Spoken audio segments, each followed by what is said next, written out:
हरिः ओम्।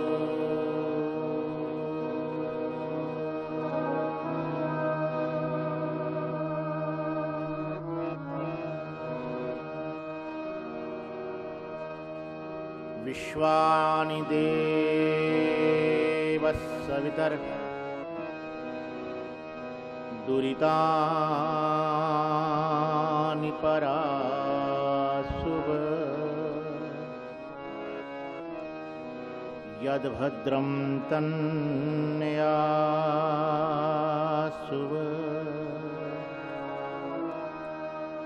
ॐ शान्तिः शान्तिः शान्तिः।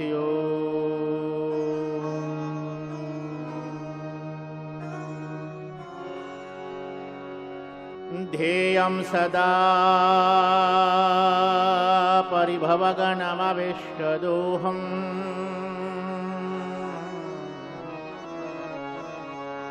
तीर्थास्पदं शिववीरञ्चिनुतं शरण्यम्।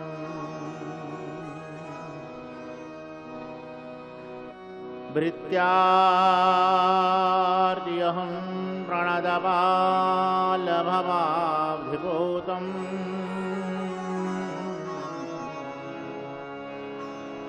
वन्दे महापुरुषुते चरणा।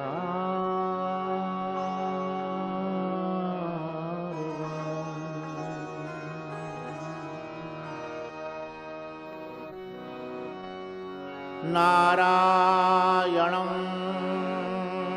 नमस्कृत्य नरं चैव नरोत्तमं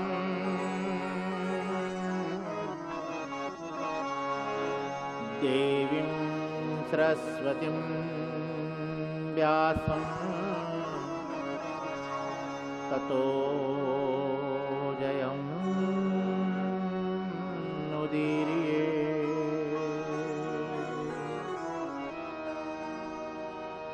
मूकं करोति वाचालं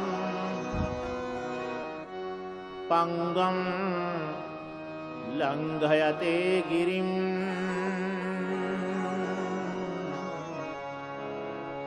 यत्कृपातमहं वन्दे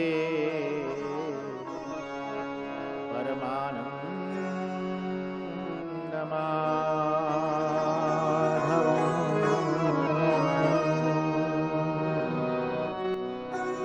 गुरुर्ब्रह्मा गुरुर्विष्णुः गुरुर्देवो महेश्वरः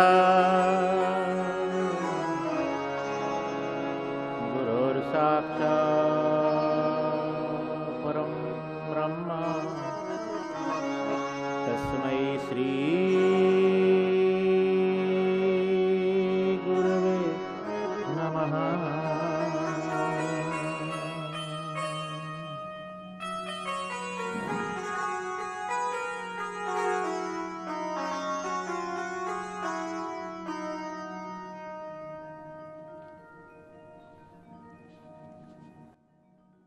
मेरे तो आधार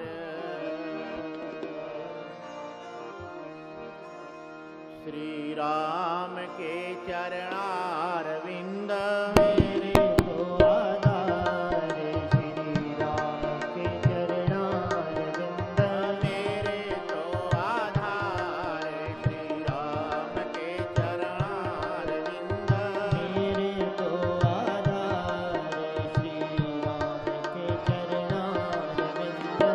राम के चरणारविंद श्याम के चरणारविंद। राम के चरणारविंद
आनंद गंध सच्चिदानंद घन स्वरूप भगवान परम शिव सदाशिव सांब शिव महादेव के वांग्मय स्वरूप शिव महापुराण के श्री चरणों में उपस्थित हमारे विप्रगण, संकीर्तन मंडल, सभी ये हमारे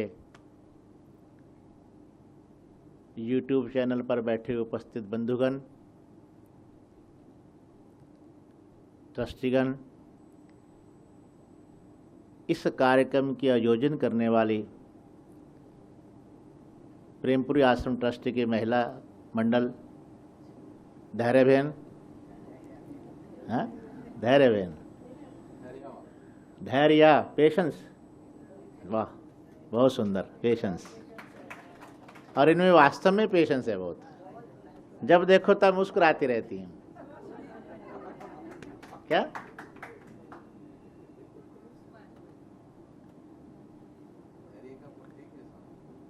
धैर्य का प्रतीक है वाकई। भारती बहन और भी बहुत सारी बहनें हैं हमारी, माया बहन है, मिन्नी बहन है, और बहुत सारी बहनें बैठी हैं, और मीता बहन बैठी हुई है, बंधुजान हमारे बैठे हैं सब। देखिए हम लोग कितने भाग्यशाली हैं कि श्रावण मास में भगवान शिव की कथा का गायन और पान कर रहे हैं। ये बड़े सौभाग्य की बात है। कल आप सुन रहे थे विद्येश्वर संहिता को कि महादेव सब देवों के देवाधिपति महादेव हैं, और सब देव और ये महादेव हैं। जैसे पेड़ की जड़ में अगर जल सिंचित कर दिया जाए तो पूरे पेड़ को पहुंच जाता है। आप महादेव को प्रसन्न कर लो, सब देवता प्रसन्न हो जाएंगे। सबका मूल है महादेव, सबका मूल है।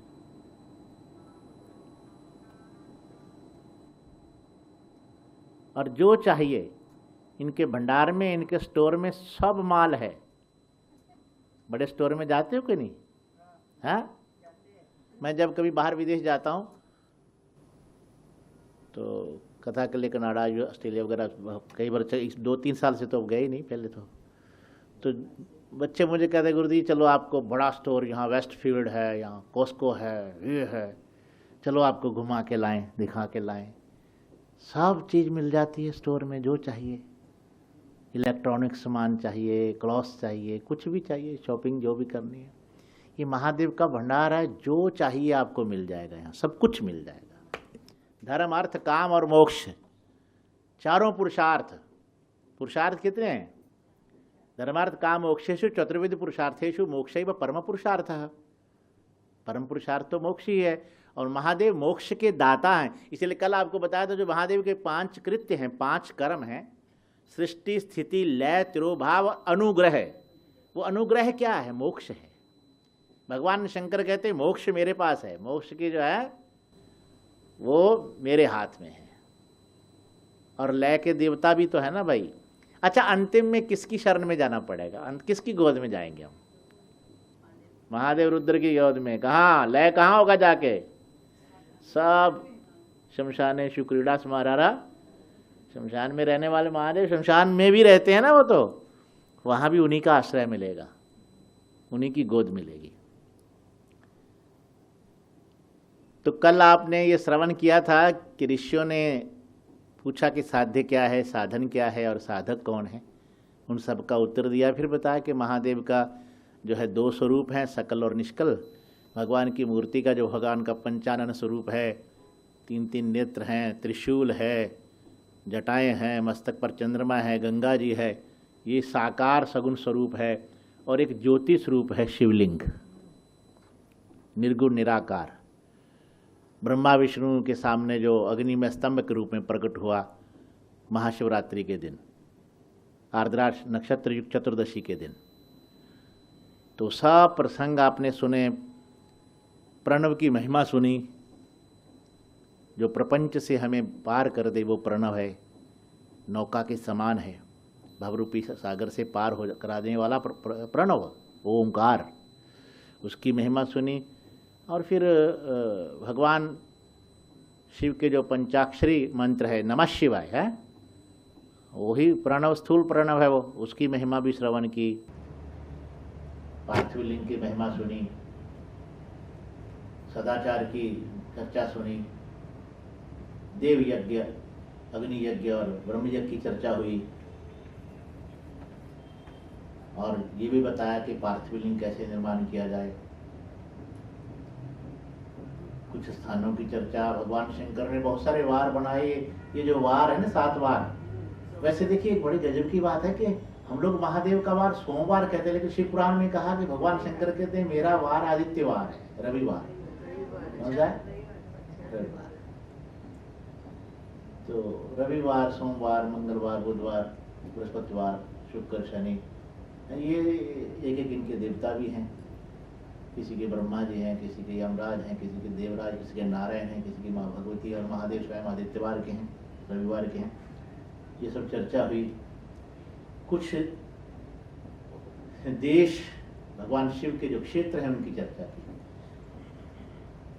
और ये भी प्रश्न किया कि महाराज ये जो अग्नि आदि यज्ञ है या यज्ञ जप आदि कर्म है, ये कहाँ पर करना चाहिए, कौन सा स्थान उत्तम है। तो शिव पुराण में कहा गया कि सबसे पहले तो जो आपका घर है, आप अपने घर में ही कर सकते हैं, लेकिन घर से भी ज्यादा 10 गुना अधिक फल गौशाला में है,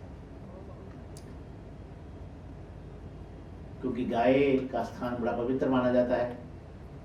गाय के शरीर में संपूर्ण देवताओं का वास है, और गावो विश्वस्य मातरः, पूरे विश्व की माँ है, सबको दूध देती है। नहीं तो मम्मी अपने बच्चे को ही दूध देगी, दूसरे के बच्चे को थोड़ी देगी, लेकिन गाय सबको बराबर देती है, सबके लिए समान है, उसके लिए कोई भेदभाव नहीं है, किसी वर्ण का हो, कोई हो, कोई प्राणी हो, गाय सबके लिए बराबर दूध देती है। गाय सबकी माँ है, उसका स्थान बड़ा पवित्र स्थान है। भगवान श्री कृष्ण भी इसलिए गोपाल हैं, गाय चराते रहे, गाय की सेवा करते रहे, तो गो स्थान बहुत अच्छा है। उससे भी ज्यादा 10 गुना अधिक फल देने वाला पीपल का पेड़, बिल्व वृक्ष, तुलसी का पेड़, इसके मूल में बैठकर अगर किया जाए, ये इत्यादि कर्म जितने भी हैं, तो वो 10 गुना और अधिक फल देता है। उससे भी अधिक जो है किसी नदी के किनारे, तीर्थ में या तीर्थ नदी के किनारे और भी ज्यादा अच्छा माना जाता है।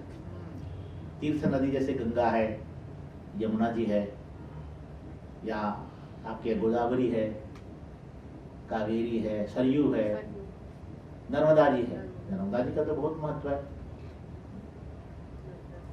शिव पुराण में तो नर्मदा भगवान शिव की कन्या है, शिव कन्या है। कलयुग में तो नर्मदा का प्रत्यक्ष, कहते हैं गंगा चाहे लुप्त हो जाए कलयुग में, नर्मदा कभी लुप्त नहीं हो। और नर्मदा जी का हर कंकर शंकर है, क्या जितने वहां पत्थर मिलेंगे शिव स्वरूप है। बाणलिंग, कहीं भी उसको प्रतिष्ठा करने की वो जरूरत नहीं, क्या स्वयंभू है वो, स्वयंभू जो स्वयं प्रकट हुआ है उसको बोलते हैं स्वयंभू। नर्मदा जी तीर्थ। अच्छा, उससे भी श्रेष्ठ कहा कि भाई इससे भी श्रेष्ठ फिर दरिया किनारा है, समुद्र किनारा। आपके तो बाजू में चौपाटी है यहाँ, है ना।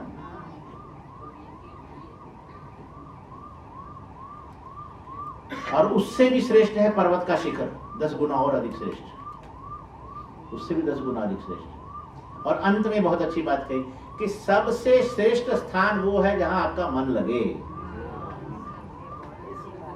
सबसे श्रेष्ठ जहां आपका मन लग जाए। प्रेमपुरी आश्रम में आप रोज आते हो तो आपका तो मन तो प्रेमपुरी में ही है, बहुत अच्छा। और ये तो स्थान भी पवित्र है, यहाँ का तो कण कण पवित्र है।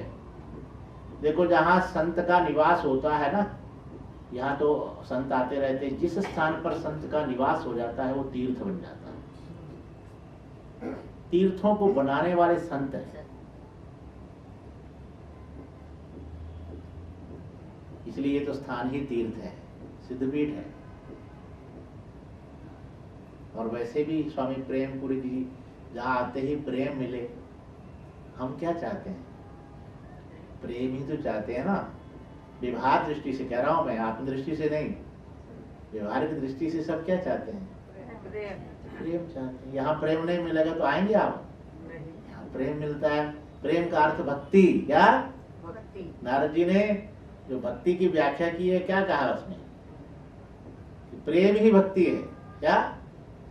सातु अस्मिन परम प्रेम रूपा अमृत स्वरूपा। क्या है भक्ति? क्या है वो? परम प्रेम ही भक्ति है। तो जहां आपका मन लगे वो स्थान सबसे श्रेष्ठ है। अच्छा, इसके बाद देखिए बड़ा पार्थिव लिंग की बड़ी महिमा बताई कि 12 अंगुल का तो चलो आप अचल प्रतिष्ठा कर सकते हैं, और 4 अंगुल का आप चर प्रतिष्ठा किसी पवित्र जगह पर, पवित्र नदी में, पवित्र जलाशय की मिट्टी लाएं और उससे, क्योंकि पार्थिव लिंग सबसे उत्तम लिंग है। सबसे उत्तम लिंग कौन सा है? पार्थिव लिंग सबसे उत्तम है। अच्छा, कहते हैं देखो शिवपुराण में कहा कृते रत्नमयम लिंगम त्रेतायाम हेम संभवम, और द्वापरे पारदम श्रेष्ठम पार्थिवम तो कलो युगे। जिस समय सतयुग था उस समय मणि का लिंग बनाते थे, रत्नों का लिंग। किसका? रत्नमय लिंग होता था। और त्रेता युग में स्वर्ण का, हेम संभवम, हेम संभव, हेम हेम हेम स्वर्ण। क्या?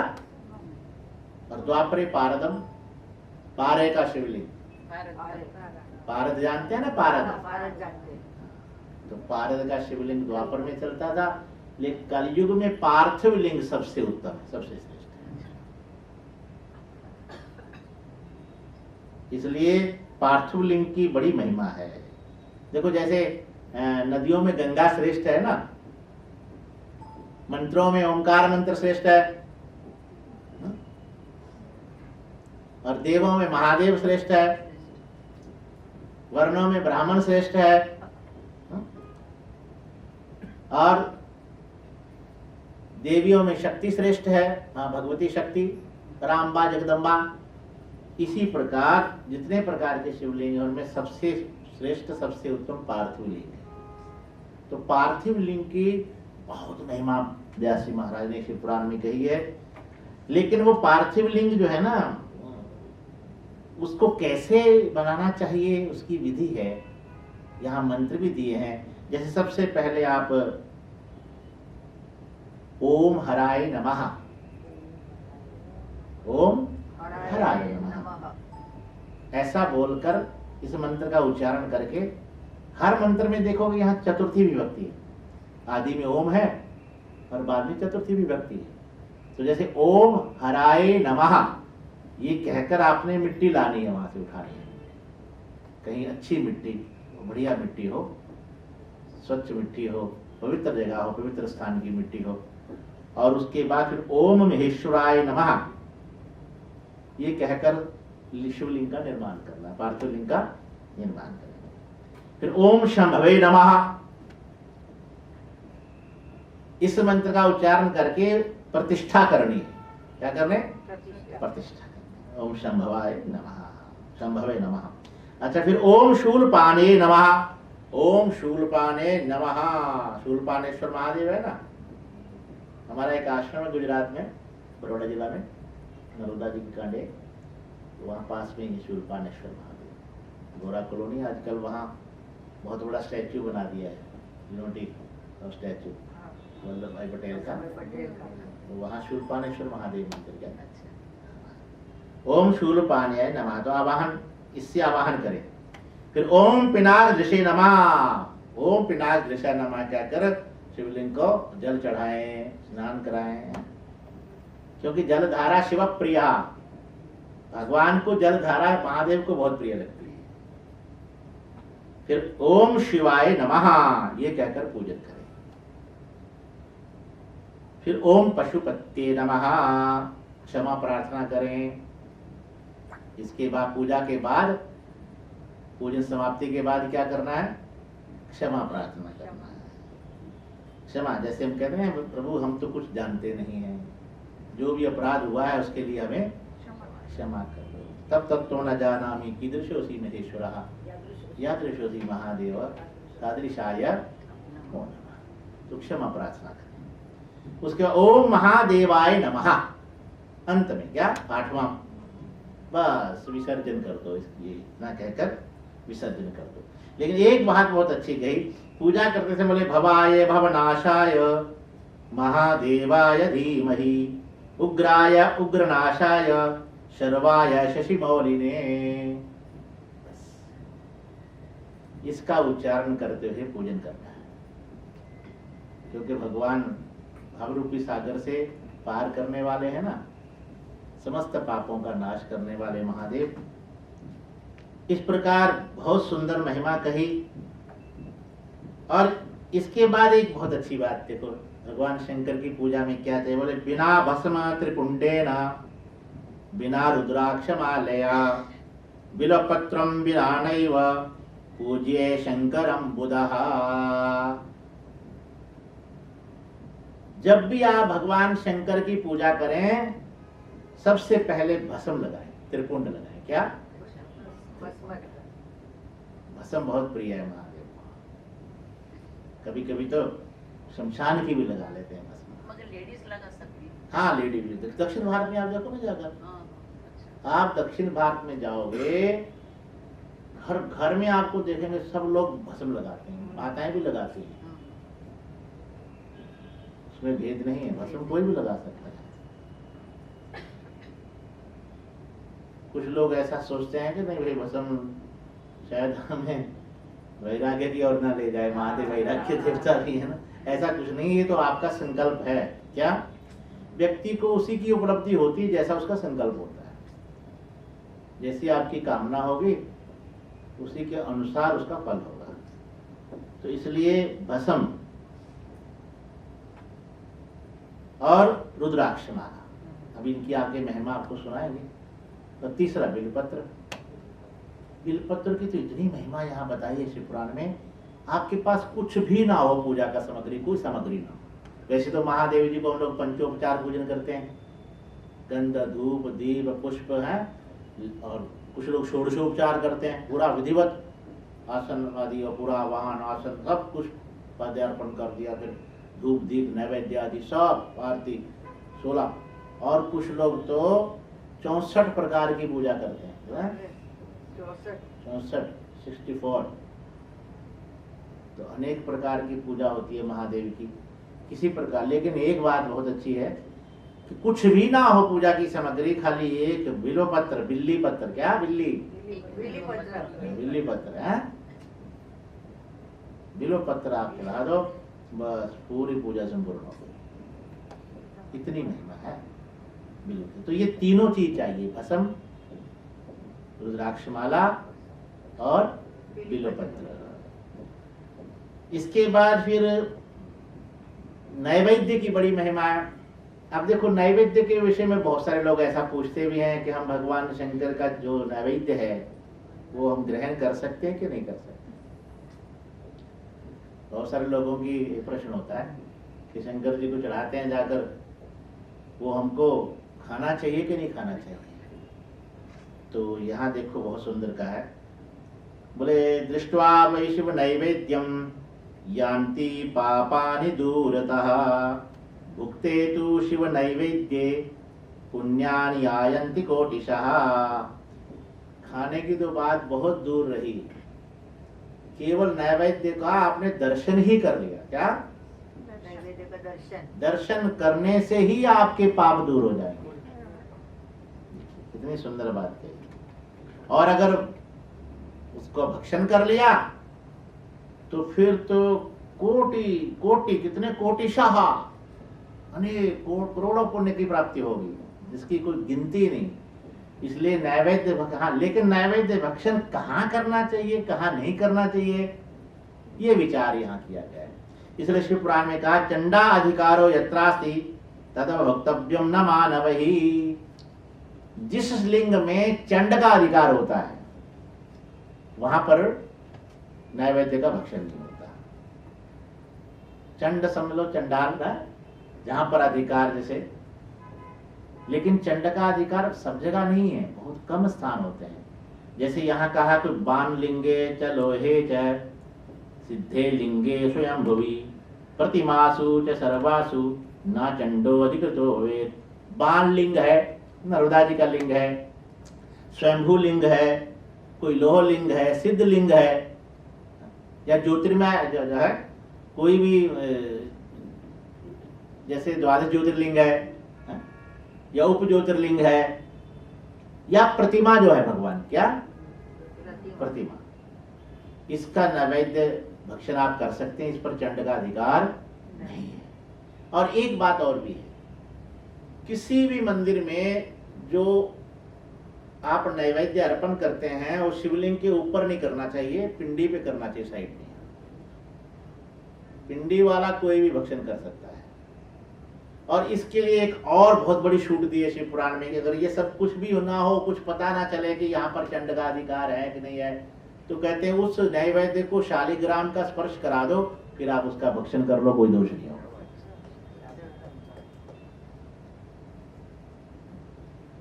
देखो कितनी महिमा है शालिग्राम। वैसे तो हरि और हर में क्या भेद है भाई, है? हरि हर में कोई भेद है? जो हरि है वही हर है। शिवस्य हृदयम विष्णुः और विष्णुश्च हृदयम शिवः। शिव का हृदय विष्णु है और विष्णु का हृदय शिव है, दोनों में कोई भेद नहीं है। इसलिए शालिग्राम में और शिवलिंग में कोई भेद नहीं मानते, हरिहर एक ही स्वरूप है। तो इस प्रकार यहाँ नैवेद्य की बहुत महिमा कही। इसी प्रकार फिर बिल्वपत्र की महिमा कही। बिल्वपत्र की तो इतनी महिमा है, कहा कि जितने भी तीर्थ हैं भारतवर्ष के, वो सब के सब बिल्व वृक्ष के मूल में रहते हैं, मूल में निवास करते हैं।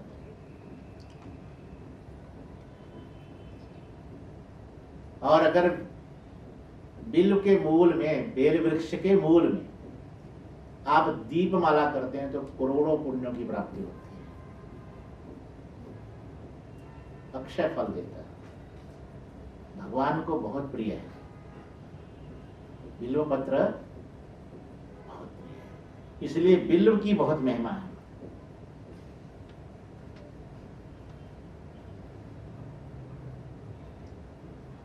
और शिव नाम की महिमा फिर बहुत है।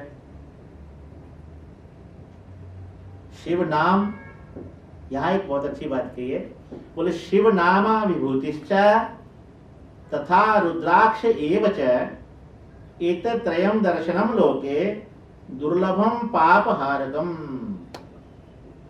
एक तो शिव का नाम, शिव का नाम क्या है, बोले विभूति, और तथा रुद्राक्ष। विभूति मैंने भस्म, विभूति मैंने भस्म। शिव का नाम, भस्म और रुद्राक्ष, तीनों, ये तीनों का दर्शन मात्र से ही, क्योंकि शिव को ये तीनों बहुत प्रिय है। भस्म बहुत प्रिय है, शिव का नाम तो है ही, भगवान शिव का नाम तो कहना ही क्या।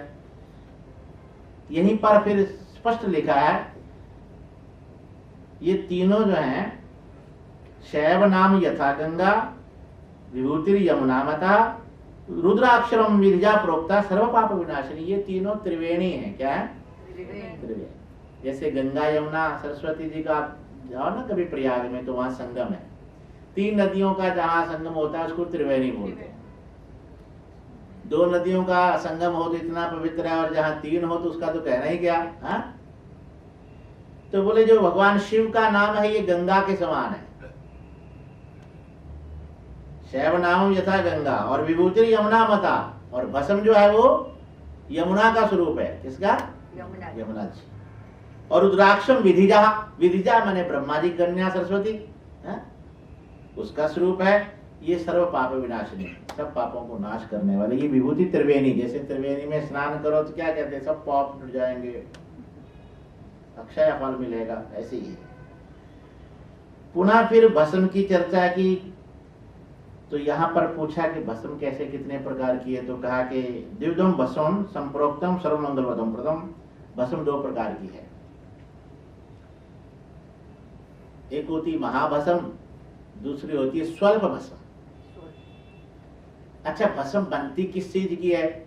तो वो भी कहा है कि एक तो लोक अग्नि की भस्म होती है, एक देव अग्नि की भस्म होती है, एक शिव अग्नि की भस्म होती है। लोक अग्नि की भस्म वो है जो आपके घर में लौकिक अग्नि है, उसकी जो भस्म बनती है, अधिकतर लोग तो आम सामान्य व्यक्ति वही लगाता है, लौकिक अग्नि। दूसरी जो यज्ञ आदि हम करते हैं, जो यज्ञों की बनी हुई भस्म है, उसको देवाग्नि भस्म कहते हैं। और तीसरी शिवाग्नि भस्म जो है, जो बिल्व वृक्ष सूख जाता है, उसकी जो लकड़ी है, बिल्व पेड़ की जो लकड़ी है, उसकी बनाई हुई जो भस्म है, वो शिवाग्नि भस्म है। वो सबसे श्रेष्ठ है, सबसे श्रेष्ठ वो है, उसकी बड़ी महिमा है। और भस्म की तो वैसे ही देखो, भगवान शंकर को तो भस्म, एक जंगली बहेलिया था, तो उसकी बस्ती में भगवान शंकर का, महादेव का स्थान था, पास ही में शमशान था। तो उसने विचार किया कि भगवान शंकर को कहते हैं भस्म बहुत प्रिय है, शंकर जी तो शमशान की भस्म भी लगा लेते। कहते हैं ना, एक बार कोई शव यात्रा चल रही थी, तो शव यात्रा में लोग पीछे पीछे चल रहे थे, राम नाम सत्य है, राम नाम बोलते हैं ना ऐसे। डरते हो आप तो, डरो मत। राम नाम सत्य है, तो ऐसे बोलते हैं ना, राम नाम सत्य है। तो जा रहे थे, शव यात्रा चल रही थी, तो महादेव ने सोचा कि ये लोग तो बड़े भक्त हैं भाई भगवान के, जिस राम का मैं स्मरण करता हूँ उसी का ये स्मरण कर रहे हैं, तो भक्त हैं। तो शंकर जी भी पीछे पीछे हो लिए, चलो देखते हैं क्या होता है। और शव यात्रा चली जा रही है, मुर्दा को उठा रखा, चार लोगों ने, पीछे पीछे लोग बोल रहे हैं राम नाम सत्य है, राम नाम सत्य है। अब वो शमशान घर पहुंचे, शमशान घर पहुंचे तो वहां जाकर उन्होंने वो चिता को अग्नि दी। अग्नि देने के बाद वो सब लोग धीरे धीरे सब वापिस आने लगे। जब वापिस आने लगे तो शंकर जी ने देखा किसी के मुख में अब राम का नाम नहीं। सब आपस में चर्चा रहे, कहो भाई धंधा कैसे चल रहा है, हैं? और फिर माताएं पूछती है, अरे ये सूट कहाँ से लाई, साड़ी कहाँ से लाई, लड़के की छोकरे की शादी कर ली कि नहीं कर ली। भगवान शंकर ने कहा, जाते समय तो ये बड़े भगत थे, इतना भाव से भगवान का नाम ले रहे थे, राम नाम ले, तो आते समय सब एकदम ये तो संसार में आज चेंज हो गया, एकदम परिवर्तन हो गया इनमें। महादेव ने कहा चलो मैं जाकर देखूं। वापस आए तो वहां तो चिता की भस्म बन गई थी। तो महादेव ने सोचा कि इसी में कोई चमत्कार है, इसी भस्म में राम नाम की ध्वनि समाई हुई है। उठाई और भस्म उठाकर अपने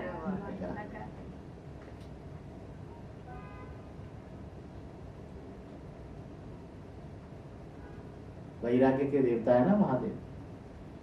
तो बहेलिया जो था उसने एक नियम बनाया, उसने विचार किया कि मैं भी शमशान की भस्म महादेव को चढ़ाऊंगा प्रतिदिन।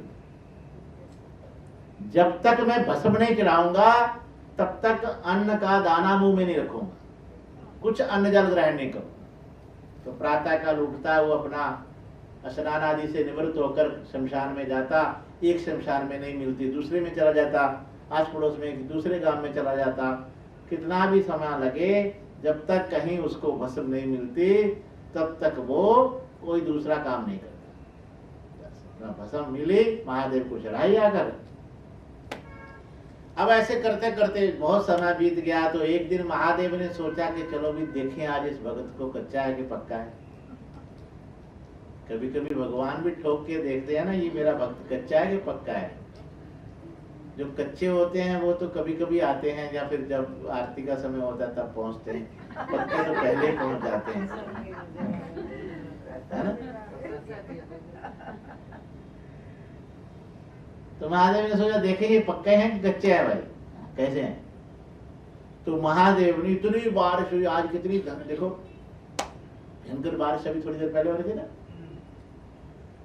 भयंकर बारिश होने लगी। इतनी बारिश हुई किसी शमशान में उसको भस्म नहीं मिली, कोई चिता जली नहीं, शमशान की भस्म मिली नहीं। परेशान वो, ढूंढता ढूंढता ढूंढता 12 बज गए, 1 बज गए, 2 बज गए, कहीं नहीं मिली तो वापस अपने कुटिया में आया। झोपड़ी भी थी, झोपड़ी थी, भेलिया था, भेलियों की बस्ती में, अपना भीलों की बस्ती में रहता था। परेशान दुखी, तो पत्नी ने कहा कि आओ कुछ खा लो। बोले क्या खाऊं, आज तो कुछ खा नहीं सकता, आज तो मेरा नियम जो है वो टूट गया। बोले कैसे? बोले तुझे तो पता है मेरा नियम था, जब तक भस्म भगवान शमशान की भस्म महादेव को नहीं चढ़ाऊंगा तब तक अन्न जल ग्रहण नहीं करूंगा। और आज मैं कई जगह ढूंढ ढूंढ थक गया, किसी शमशान में मुझे भस्म, सीता की भस्म नहीं मिली।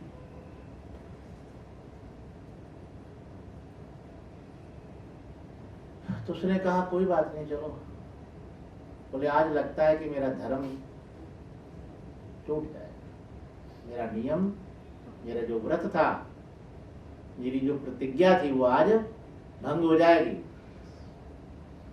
पत्नी बड़ी समझदार थी उसकी, उसने कहा कोई बात नहीं, आपका नियम नहीं टूटेगा, आपको भस्म चाहिए, मैं अपनी झोपड़ी को आग लगाती हूँ, मैं अपना शरीर जला देती हूँ, मेरे शरीर की भस्म बन जाएगी, आप अपना भस्म चला देना, आपका नियम तो पूरा होगा। आगे महादेव की इच्छा। उसने भी सोचा पता नहीं कैसी परीक्षा ले रहे हैं महादेव, बहुत समझाया, बोले नहीं नहीं आप, माने नहीं। झोपड़ी को आग लगाई, सूख गई थी, बारिश बंद हो गई, झोपड़ी को आग लगाई, अंदर लकड़ी रखी उसमें, सूखी लकड़ी कोई पड़ी थी वहां, उसको आग लगा के अंदर और उसमें बैठ गई वो। सीता भस्म तैयार हो गई, उसके शरीर की भस्म। उसने भस्म ली, आंखों में आंसू थे, महादेव को चढ़ाया।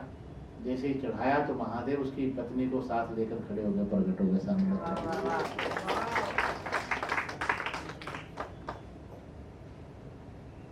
अरे देवी तू कैसे? बोले इसी का तो नाटक था महादेव का, ये सब इन्हीं की कृपा से हुआ है, ये सब इनकी लीला थी। क्या तो कैसे कैसे महादेव के भक्त हुए, देखो अपना नियम नहीं टूटने दिया। तो भस्म भगवान को बहुत प्रिय है, जैसे बिलपत्र प्रिय है ऐसे ही शिव नाम, बिल्वपत्र, रुद्राक्ष, ऐसे ही रुद्राक्ष। अच्छा ये जो 2 प्रकार की भस्म आपको बताई, महाभस्म, सर्वभस्म, उसमें महाभस्म के भी फिर आगे 3 भेद हैं, श्रौत भस्म, समार्थ भस्म और लौकिक भस्म। लौकिक भस्म तो सामान्य व्यक्तियों के लिए होती है, लेकिन जो लोग यज्ञों में भी आदि धारण कर चुके हैं, जो श्रौत समार्थ हैं, उन लोगों के लिए श्रौत भस्म या समार्थ भस्म। इसके बाद फिर यहाँ ऋषियों ने कहा महाराज हम रुद्राक्ष की महिमा सुनना चाहते हैं। रुद्राक्ष की क्या बड़ी महिमा है?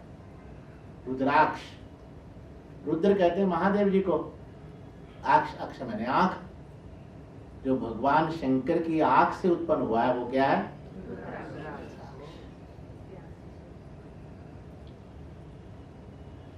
और उसकी तो इतनी महिमा बताई है, भगवान शंकर स्वयं पार्वती से उसकी महिमा बताते हैं। बोले पार्वती ये मेरा स्वरूप है, रुद्राक्ष शिव स्वरूप है। एक बार उन्होंने कहा कि मैं तपस्या में बैठा, तप में बैठा, और दिव्य हजारों वर्ष तक तप मैं करता रहा, ध्यानस्थ था। अचानक थोड़ा सा मन में क्षुब्ध हुआ तो मैंने आंखें खोली, आंखों से आंसू बिंदु, अश्रु बिंदु गिरे। वो जो आंसुओं के जो बिंदु गिरे, उससे रुद्राक्ष के पेड़ पैदा हो गए। आज भी देखो नेपाल में है, गौड़ देश में है, बंगाल में है, असम में है, बहुत जगह, अब तो कई जगह होने लग गए। और रुद्राक्ष 1 से लेकर 14 मुखी तक होता है। एक मुखी जो है वो तो साक्षात भगवान शंकर का ही स्वरूप है, साक्षात महादेव का रूप है, और मिलता भी नहीं है वो। आजकल तो काजू दाना होता है ना एक मुखी, वो लोग अगर कोई दे रहा तो वो सब नकली है, लाखों रुपए की कीमत मांग लेते हैं उसकी। असली रुद्राक्ष तो किसी किसी महात्मा के, महापुरुषों के पास, क्योंकि कई पेड़ों में से किसी एक पेड़ में सही निकलता है वो एक मुखी। सब पेड़ों पे नहीं होता वो, हजारों पेड़ों में से कोई एक पेड़ ऐसा होगा जिसमें से कोई एक मुखी रुद्राक्ष, वो भी एक ही निकलेगा। कितना? एक ही, पूरे पेड़ पे नहीं। और एक मुखी तो साक्षात शिव स्वरूप ही है, और दो मुखी रुद्राक्ष बोले वो देव देवेश्वर स्वरूप है, वो भी बड़ा उत्तम है। देव देवेश्वर क्या? तीन मुखी ब्रह्मा विष्णु महादेव का स्वरूप, चार मुखी धर्मार्थ का मोक्ष प्रदान करने वाला,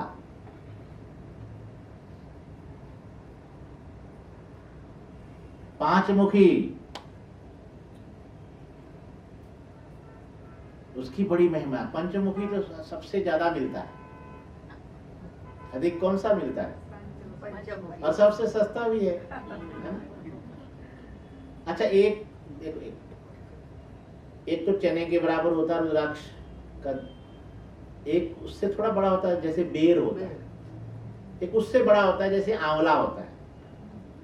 वो सबसे श्रेष्ठ होता है, जितना बड़ा होगा उतना ही वो श्रेष्ठ होगा। ऐसे ही छह मुखी षडानंद स्वरूप है, छठ संपत्ति की प्राप्ति हो जाएगी। सात मुखी वही बड़ा श्रेष्ठ, अष्टमुखी भैरव रूप है, नौ मुखी मां नव दुर्गा का स्वरूप है, 10 मुखी रुद्राक्ष 10 अवतार स्वरूप है, भगवान के जो 10 अवतार हुए। 11 मुखी 11 मुखी 11 रुद्र, 11 रुद्र के कितने अवतार हैं? 11 वो 11 रुद्र स्वरूप है। ऐसे ही 12 मुखी बहुत श्रेष्ठ है, बहुत सुंदर है। 13 मुखी जो विश्वदेव स्वरूप है, और 14 मुखी सबसे उत्तम है। जैसे एक मुखी वैसे 14, दोनों का महत्व। 14 मुखी का भी बहुत महत्व है। एक मुखी तो खैर साक्षात शिव स्वरूप ही है, 14 मुखी भी थोड़ा बड़ा होता है और वो भी कम मिलता है, वो भी महंगा मिलता है असली अगर हो। इससे और कई लोग पीछे हमको, हम लोग कैलाश यात्रा गए थे 4 साल पहले, तो नेपाल वगैरह में घूमते, तो कई वहां लोग करते, ये देखो 21 मुखी है हमारे पास। 21 मुखी तो होता ही नहीं भैया, सब नकली बना लेते हैं ना, वो सब नकली होते क्या? हाँ, 1 से 14 मुखी तक ही है रुद्राक्ष। तो भगवान शंकर की जो रुद्र की आंख से जो उत्पन्न हुआ है, वो रुद्राक्ष की बहुत महिमा हमारे यहाँ कही है। वो तो दर्शन मात्र से ही क्या? हाँ, दर्शन मात्र। शिव प्रिय तमोज्ञेयो रुद्राक्षः पर पावनः दर्शना स्पर्शना जाप्यात् सर्व पाप हरः स्मृतः। भगवान शिव को बहुत प्रिय है रुद्राक्ष, बहुत प्रिय है। इसके दर्शन से ही, स्पर्श से ही, दर्शन और स्पर्श से, और जप करे तो उसका तो कहना ही क्या है। रुद्राक्ष की माला से जप करते हैं ना, पंचाक्षर मंत्र का जप किससे करते हैं? रुद्राक्ष की माला से। सबसे उत्तम रुद्राक्ष की माला कही गई है, इसलिए उससे अनेक गुना फल मिलता है। तो रुद्राक्ष की बहुत महिमा बताई। इस प्रकार रुद्राक्ष की महिमा के बाद यहाँ पर सूर्य ने विदेश्वर संहिता को समाप्त कर दिया। अब इसके बाद रुद्र संहिता आरंभ हुई। रुद्र संहिता के आरंभ में शौनकादि ऋषियों ने सूर्य जी से हाथ जोड़कर बड़ा सुंदर प्रार्थना की और निवेदन किया कि महाराज, आपने बड़ी कृपा की, हमें बड़ा सुंदर सुंदर जो है भगवान महादेव की लीलाओं का वर्णन किया, उनकी महिमा के विषय में बताया, और बड़ा आनंद आया हमें सुनकर। अब हमारी इच्छा है कि आप हमें भगवान शंकर के जो निष्कल और सकल स्वरूप है, जो निराकार स्वरूप है, ज्योतिर्मय स्वरूप है, और जो भगवान का सगुण साकार रूप है, उसकी महिमा हम सुनना चाहते हैं। निराकार से साकार कैसे बने और सृष्टि की रचना महादेव ने कैसे की,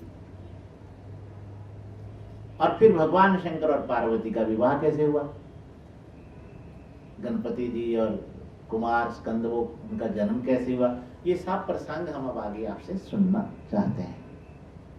कथा से कथा निकलती है ना। जब जिज्ञासा होती है मन में तो प्रश्न अपने आप अंदर से उठते हैं। और ये तो शिव कथा है, इससे तो प्रश्न करने वाला, सुनने वाला, श्रोता, वक्ता, हाँ, सब पवित्र हो जाते हैं। तो सूत जी ने कहा कि आप लोग बहुत सुंदर, आप लोगों ने मुझसे पूछा है, जिज्ञासा रखी है, जैसा आप लोग मुझसे पूछ रहे हो ना, ऐसे ही ये सब प्रश्न नारद जी ने अपने पिता ब्रह्मा जी से किए थे। और ब्रह्मा जी ने जो उनको उपदेश किया था, जो उत्तर दिया, जो समझाया था, वही मैं आप लोगों को समझाऊंगा कि ब्रह्मा जी ने नारद जी को क्या उपदेश किया, क्या सुनाया। तो उन्होंने कहा ठीक है महाराज, आप बताइए नारद जी ब्रह्मा जी से कैसे भेंट हुई और क्या क्या उन्होंने पूछा और क्या क्या उत्तर दिया ब्रह्मा जी ने।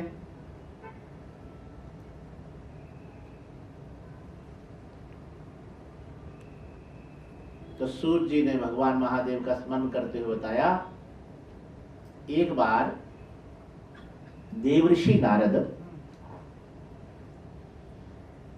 हिमालय पर भ्रमण करने आए,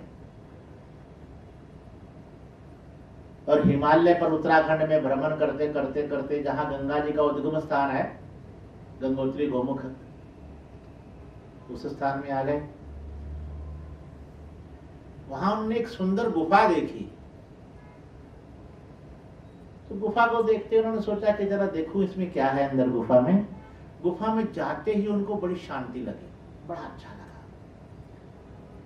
स्थान का प्रभाव होता है, जैसे आप लोग प्रेमपुरी आश्रम में आते हो तो स्थान का प्रभाव है कि नहीं। यहाँ आते ही आपको सारे जगत की चिंता छोड़कर, घर बार की चिंता छोड़कर यहाँ आके यहाँ एकदम ईश्वर से जुड़ जाते हो, मन बुद्धि परमात्मा से जुड़ जाता है। ये अलग बात है कि यहाँ से बाहर निकलते ही फिर चाहे वो समस्या है।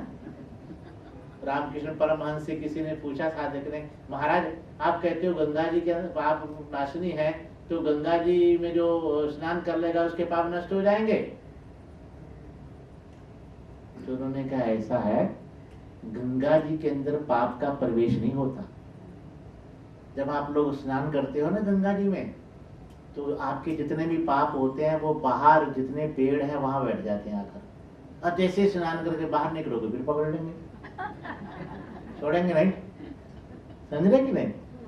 तो प्रेमपुरी आश्रम में आएंगे तो थोड़ा,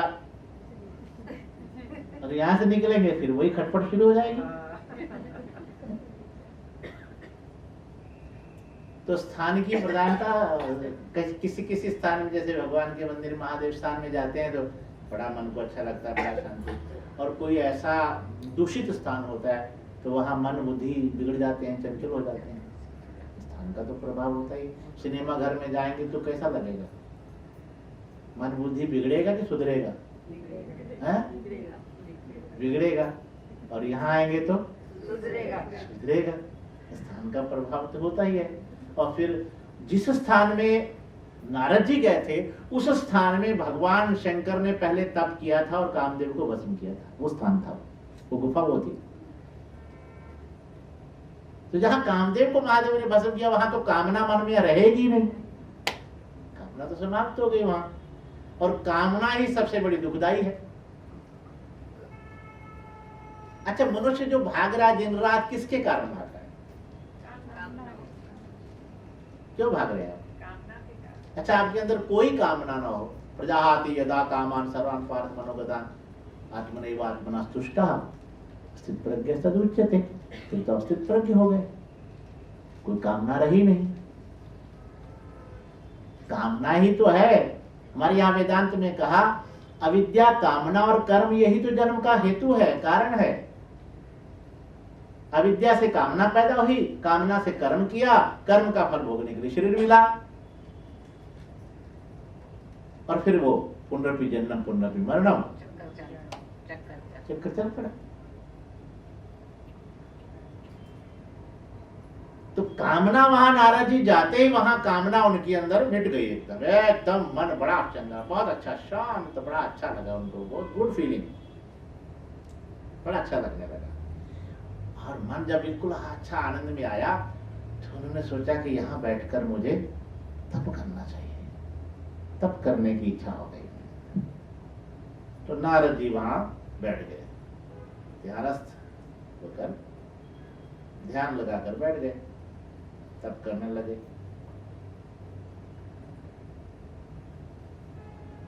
और बहुत समय बीत गया बैठे बैठे।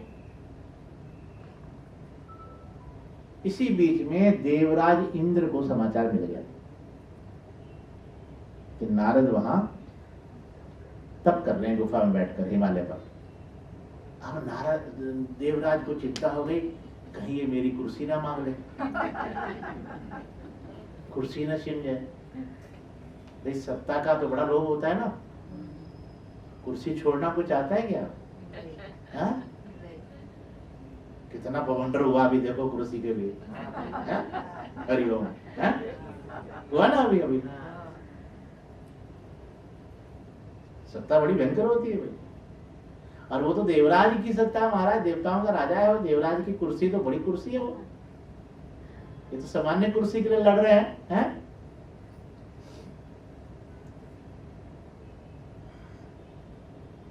देवराज को चिंता हो जाती। एक हमारे यहाँ पुराणों में कहा है कि अगर कोई व्यक्ति 100 अश्वमेध यज्ञ कर लेता है तो उसको शतक्रतु बोलते हैं, और जो शतक्रतु हो जाता है उसको देवराज का पद मिल जाता है। क्योंकि देवराज तो एक कुर्सी है ना, जैसे प्राइम मिनिस्टर प्रधानमंत्री है, बदलते रहते हैं, इंद्र बदलते रहते हैं क्या? इंद्र, हाँ।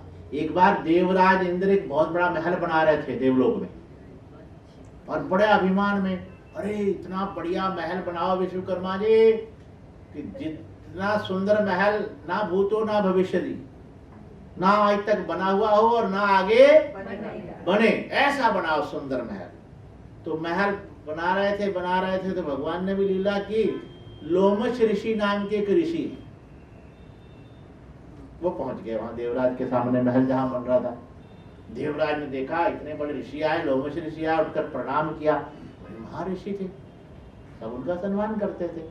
देवराज ने देखा उनकी एक हाथ में रोम नहीं है, लोम नहीं, रोम भाग बाल नहीं है क्या? बाकी सारे शरीर में है, एक हाथ में बिल्कुल एक भी बाल नहीं, बिल्कुल साफ। हम देवराज जी नहीं सोचा ब्यूटी पार्लर तो गए नहीं होंगे कि एकदम साफ हो गया भैया, ये कहां से हो गया, ये कैसे हो गया? तो उन्होंने हाथ जोड़कर पूछा कि महाराज आपसे मैं एक प्रश्न पूछूं? बोले पूछो। बोले आपके एक हाथ में बिल्कुल भी बाल नहीं है, बाल कहाँ गए आपके? लोमश ऋषि बोले देवराज मेरी आयु इतनी हो गई है कि एक ब्रह्मा जी की आयु, संपूर्ण आयु 4000 चतुर्युगी का ब्रह्मा जी का जो है एक दिन कितना दिन होता है, और 100 वर्ष की आयु कितनी? देवताओं के 100 वर्ष। ब्रह्मा जी की पूरी आयु, एक ब्रह्मा जी पूर्ण हो जाते हैं तो मेरा एक बाल निकल जाता है। आप देख लो कितने ब्रह्मा चले गए। देवराज वहीं चरणों में गिर पड़े, क्षमा करना मेरे में अहंकार आ गया था, मेरी क्या सत्ता है, मेरी क्या आयु है, देवराज का पद कितने दिन रहने वाला है। और यहाँ तो मनुष्य इतने अहम में आ जाता है, छोटी सी आयु लेकर मेरे जैसा कौन, कितना हम करता हम इति मन्यते, अपने आप को करता मानने लग जाता है, कितना हम आ जाता है।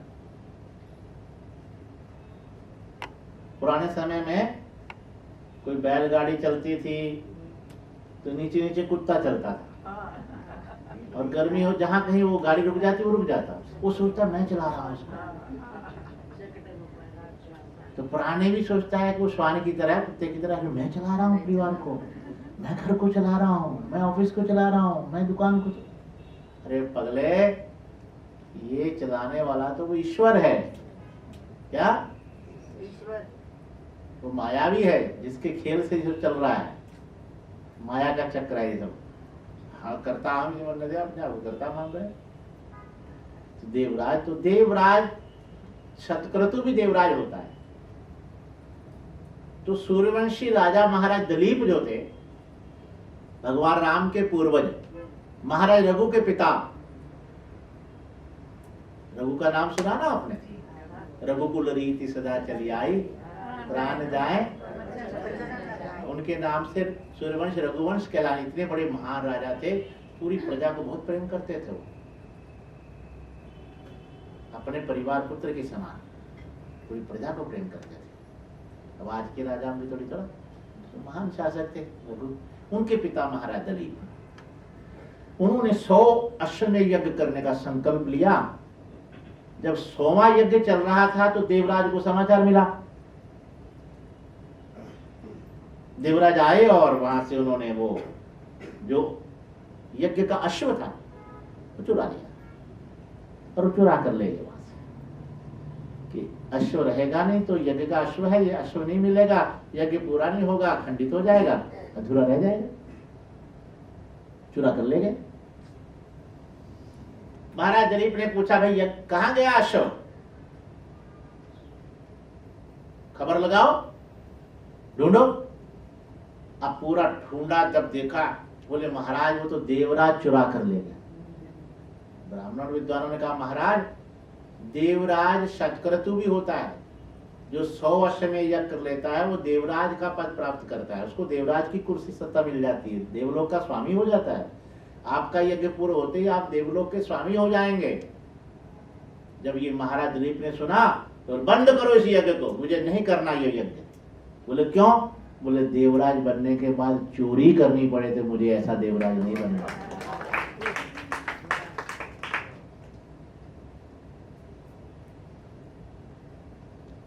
तो महाराज देवराज को तो, इंद्र को तो बड़ा भय होता है कि मेरी सत्ता न छिन जाए।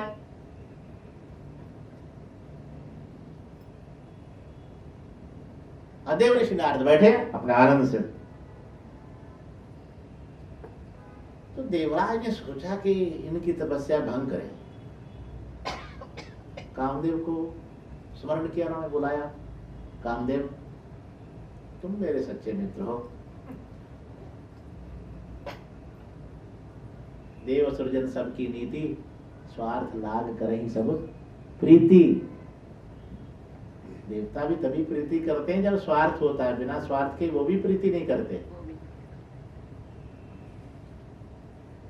बोले कामदेव मेरे दुख के समय, संकट के समय तुम ही काम आते हो, तो आज मुझे बड़ी आवश्यकता है तुम्हारी, तुम ही मेरा कार्य कर सकते हो, और उसमें हम सबकी भी प्रसन्नता है, देवलोक सुरक्षित रहेगा। कामदेव ने कहा कि देवराज आप हमारे देवलोक के स्वामी हैं, आज्ञा करिए क्या करना है। बोले जाओ गंगा उद्गम स्थान में हिमालय पर गुफा के अंदर देवऋषि नारद जो है वो तप कर रहे हैं, उनकी तपस्या को भंग कर दिया। कामदेव ने कहा ये तो मेरे लिए बाएं हाथ का खेल है, इसमें क्या है, महाराज आप चिंता ना करो, मैं अभी उसको तपस्या से विरुद्ध करके आता हूं। अब कामदेव गया और जो है अप्सराओं को ले गया, युवतियां गई और डांस नृत्य होने लगा, डांस होने लगा। बसंत ऋतु खिल गई, पुष्प खिल गए, सुगंधित वायु चलने लगी, जैसे शरद ऋतु होती है ना। आजकल तो भाई वर्षा ऋतु है, यहाँ की तो वर्षा बड़ी भयंकर है भाई। आज तो बहुत ज्यादा, कहीं निकलने नहीं देती। मेरे को तो पहले पता था तो मैं आप लोगों को बोलता पसी करो भैया बाद में। हाँ ये समय सारू नहीं है ना। हाँ वो आशीर्वाद दे रहे हैं। लेकिन चलो जो इच्छा महादेव की हो तो होगा तो वही।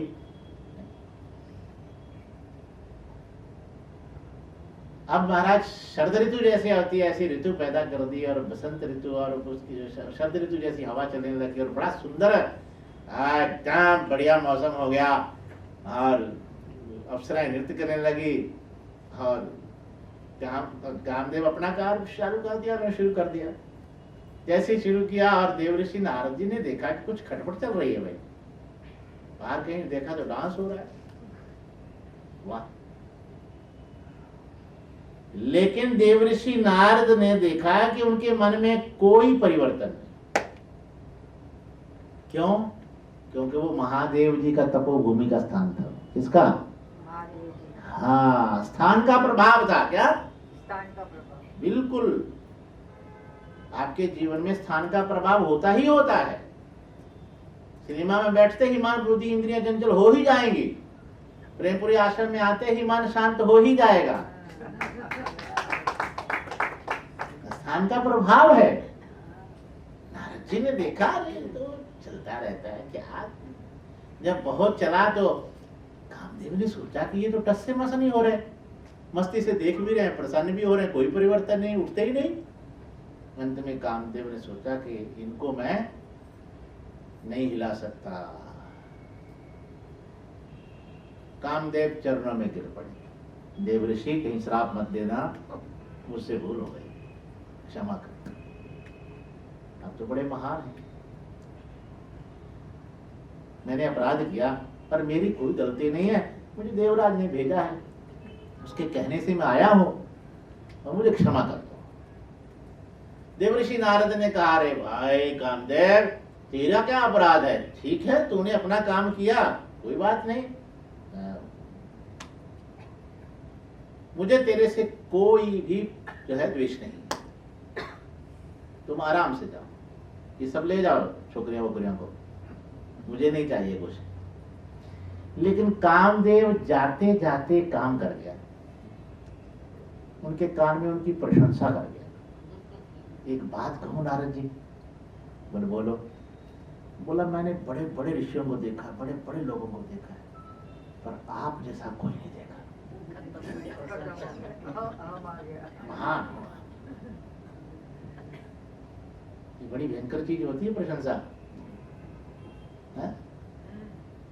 शहद से भी मीठा क्या है? प्रशंसा।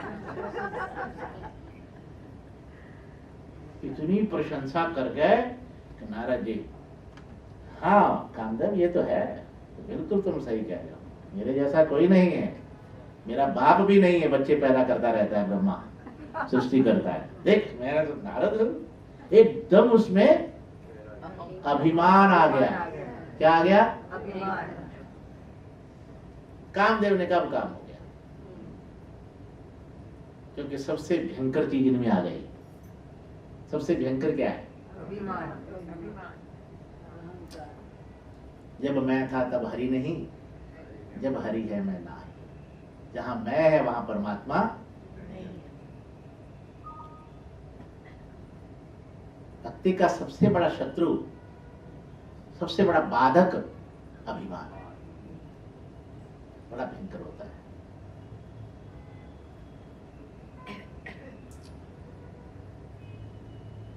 एक कुम्हार ने एक बार मिट्टी की सुराही बनाई। कभी राजस्थान में जाओ ना तो वहां मिट्टी के बर्तन होते हैं ना, सुराही समझते हैं। एक तो मटका होता है, एक सुराही वो होती है जिसकी गर्दन बड़ी लंबी होती है और छोटी होती है। क्या? मटका तो जो होता है, घड़ा होता है ना, घड़ा तो ऊपर से बड़ा खुला मुंह होता है उसका, और सुराही जो होती है वो लंबी ऊंट की तरह गर्दन होती है, लंबी होती है और उसमें पानी बड़ा ठंडा रहता है।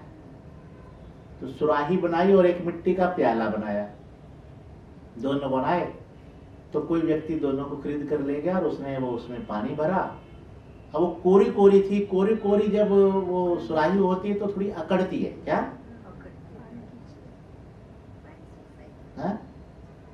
थोड़ी अकड़न होती है ना उसमें।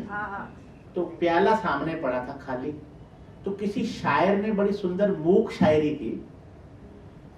उस सुराही उस प्याले से बोलती है, प्याले देख तू कितना छोटा है और मेरी तरफ देख मैं कितनी बड़ी हूं, और तू खाली है और मैं भरी हुई हूं। तो शायर ने उस प्याले की तरफ से उत्तर दिया, उस प्याले ने उत्तर दिया, ए सुराही इतना मत अभिमान कर, इतना मत अकड़, तही दस्तों का दर्जा अहले दौलत से भी ज्यादा सुराही सर झुका देती है जब जाम आता है। जरूर याद रखना, जब किसी को जल की आवश्यकता होगी तब झुकना तुझे पड़ेगा, मैं नहीं झुकूंगा, मैं तो ऐसे ही रहूंगा।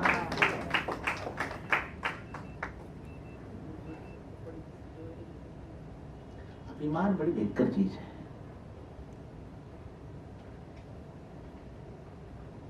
अभिमानम सुरापानम गौरव रौरव के कहा। अभिमान का जिसने जैसे शराब पी ली हो तो कैसा नशा आ जाता है, मदिरा का पीने के बाद लोगों को झूमते हैं, लोग गिरते हैं। अभिमानी व्यक्ति भी ऐसे हो जाता है। नारद जी को अभिमान हुआ, वहां से उठे। उठने के बाद उन्होंने कहा अब अपना सर्टिफिकेट सबको दिखाना चाहिए कि मैं दुनिया का सबसे बड़ा विजेता, विश्व विजेता। क्या यूनिवर्सल क्या बोलते हैं, यूनिवर्सल टॉप, सबसे विश्व विजेता में बन गया। वह सबसे पहले पिताजी को ही जाके बताते हैं। ब्रह्मा जी के पास गए, आज ना कोई प्रणाम ना नमस्कार, कुछ नहीं, जाके खड़े हो गए। और पिताजी कैसे हो? ब्रह्मा जी ने कहा इसकी बुद्धि खराब हो गई है, क्या बात है, नमस्कार नहीं, कोई प्रणाम नहीं है, और पिताजी कैसे हो? पिताजी को समाचार मिला, क्या? मतलब तुम तो सारा दिन बच्चे पैदा ही करते रहते हो, मेरी तरफ देखो, कामदेव को जीत के आया हूं मैं। दुनिया में आज तक किसी ने नहीं जीता। पिताजी आपने भी नहीं, आप भी हार गए, मेरी तरफ देखो। ब्रह्मा जी समझ गए इसकी बुद्धि भ्रष्ट हो गई है। विनाश काले अभिमान। ब्रह्मा जी ने कहा बेटा हाँ ये तो तुम तो इतने महान हो, पर बेटा एक बात कहूं, ये बात जो तू मेरे से कह रहा है ना, किसी और से मत कहना। भगवान विष्णु से बिल्कुल नहीं कहना, महादेव से तो बिल्कुल भी नहीं कहना। अच्छा, ईर्ष्या हो रही पिताजी आपको मेरे से? क्या आपको ईर्ष्या हो रही है? पिता को पुत्र की प्रशंसा करनी चाहिए, उल्टा आप मेरे से ईर्ष्या कर रहे हैं। अब तो भरा हुआ था ना वो अभिमान से, अब तो मैं जरूर जाऊंगा। सीधा वहां से महादेव के पास कैलाश में गया। अब पहले तो जाते ही महादेव के चरणों में गिरते थे, प्रणाम करते थे, आज तो सीधा आकर बैठ गए। आइए आइए देवर्षि आइए। महादेव बोले बैठिए, आओ बैठे। हाँ महादेव बैठे। देवर्षि कोई कथा सुनाइए राम जी की, आप तो बहुत सुंदर, जब भी आप आते हो कोई ना कोई कथा भगवान की सुनाते हो, मुझे बहुत अच्छा लगता है, कुछ सुनाओ कथा। पुरानी हो गई बोला कथा राम की। नारद जी बोले क्या सुनना, उसको सुनते सुनते थक गए आप, पुरानी मेरी कथा सुनो। क्या राम कथा पुरानी हो गई? महादेव ने सोचा इसकी बुद्धि को क्या हो गया आज। आप जानते हो क्या हुआ? बोले क्या हुआ? बोले ऐसे ऐसे मैं गुफा में बैठा हिमालय की पर्वत में, और वहां जहाँ गंगा अवतरण स्थान है, महादेव ने ध्यान लगा के देखा, ओहो जहां मैंने कामदेव को भस्म किया था ये वहीं बैठ के आया है। और कामदेव आया और डांस होने लगा, और सब थक गए, कामदेव को मैंने हरा दिया, चरणों में गिर पड़ा।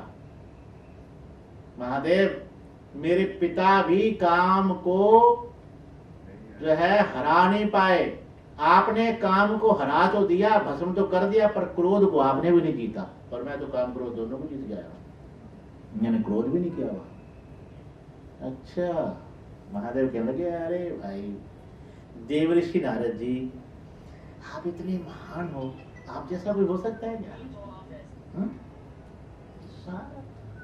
आपसे उत्तम कौन हो सकता है, आपसे श्रेष्ठ कौन हो सकता है? पर एक बात कहूं?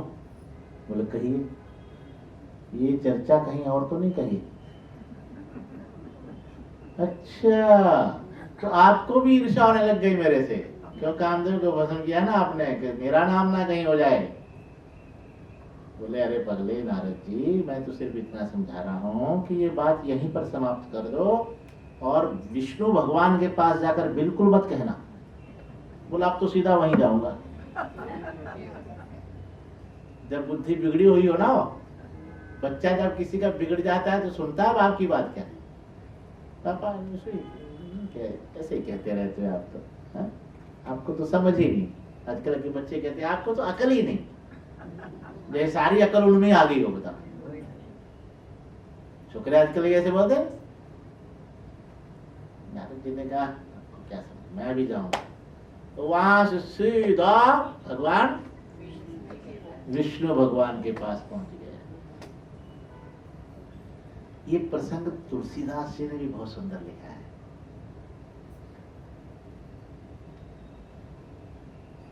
जैसे ही नारद जी आए तो हर्ष मिले उठी रमा निकेता, बैठे आसन ऋषि समेता।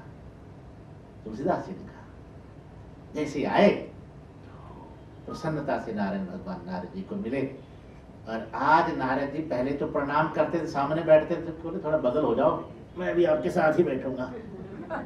एक ही आसन पे बैठेंगे, अब बराबर के हो गए हैं, मैं आपसे ऊपर ही हो गया हूँ।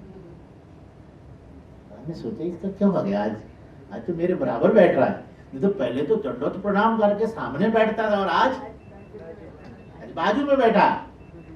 अरे क्या हो गया इसको, नारद को।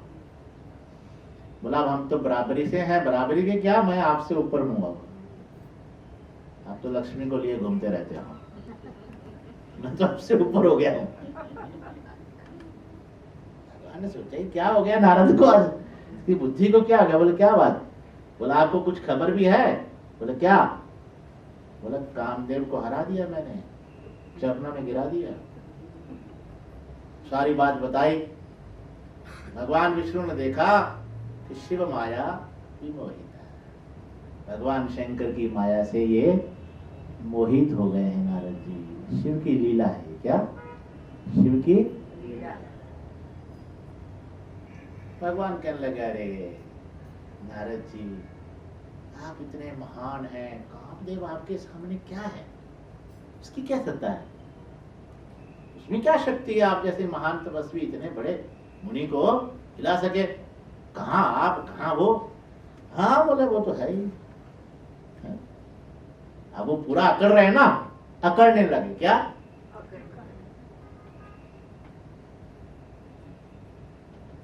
अभिमान आ गया तो अकड़ रहे हैं। लेकिन भगवान नारायण विचार करते हैं कि अभी अभी ये बीज पड़ा है, अभिमान का बीज पड़ा है, अभी छोटा सा पौधा ही है, छोटी सी कलम है। ये आगे पेड़ का रूप धारण कर लेगा तो फिर उखड़ना मुश्किल हो जाएगा, और छोटा पौधा होगा तो उखाड़ सकते हैं। इसको अभी से निकाल दें तो अच्छा है। नारद जी की बुद्धि शुद्ध करनी चाहिए। भगवान ने कहा नारद जी बहुत अच्छा।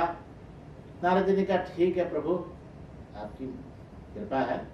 बस जैसे कोई अभिमान में कहता है हाँ आपकी कृपा है, बस अब मैं चलता हूँ। बोले हाँ दया करते रहना, कृपा करते रहना, दर्शन देते रहना, भगवान ने कहा। और वहां से निकले।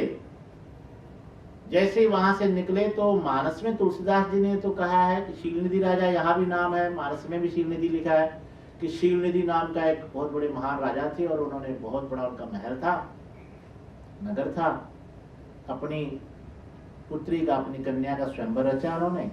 वहां पर तो नाम विश्व मोहिनी रखा है तुलसीदास जी ने। तो शिवपुराण में है श्रीमती नाम, राजा वही शीलनिधि है। शीलनिधि राजा का बड़ा सुंदर नगर है, कन्या का स्वयंवर रखा हुआ है। लोग राजा लोग आने आरंभ हो गए हैं, दूर दूर से लोग आ रहे हैं। नारद जी ने देखा इतना सुंदर रूप, इतना सुंदर नगर, अरे वाह। पूछा किसका है, बोले राजा शीलनिधि का है। पहुंच गए नारद जी वहां। जाते ही राजा ने देखा, प्रणाम किया, आइए महाराज देवर्षि बड़ी कृपा की, आज मेरा बड़ा सौभाग्य है, आपका दर्शन हुआ। आइए, कितना सुंदर वातावरण में, कितने शुभ समय में आए हैं। मैंने अपनी बेटी का स्वयंवर रचा है, कृपा करो आसन लो। आसन पूजन किया, कन्या को बुलाया, बेटी आशीर्वाद लो, आशीर्वाद। नारद जी कृपा करो, आपसे बड़ा भविष्य वक्ता दुनिया में कोई नहीं, ज्योतिषी कोई नहीं। इसका जरा हाथ देखो, इसका भविष्य देखो। माँ बाप की तो इच्छा होती है ना, हमारी छोकरी अच्छे घर में जाए, सुख से रहे, सुख सुविधा मिले। तो माँ को तो बहुत चिंता ही होती, माता पिता को तो। पिता ने कहा जरा देखो, नारद जी ने देखा तो नारद जी तो भगवान शिव की माया से मोहित थे ना, तो लिखा तो ये है कि जो अजर अमर है, जिनको कोई दुनिया में जीत नहीं सकता, उनके साथ इनका विवाह होगा। लिखा है कि जिसके साथ भी इस कन्या का विवाह होगा वो अजर अमर हो जाएगा, उसको कोई जीत नहीं सकता। उल्टा पड़ा है। बोले ऐसा सा बताया, बताने के बाद तुरंत अच्छा महाराजा हम चलते हैं। निकले वहां से, तुरंत मन में आया अरे इसको तो शादी हो जाए तो अजर अमर हो जाएंगे और कोई जीत नहीं सकेगा, क्यों ना मैं ही कर लूं।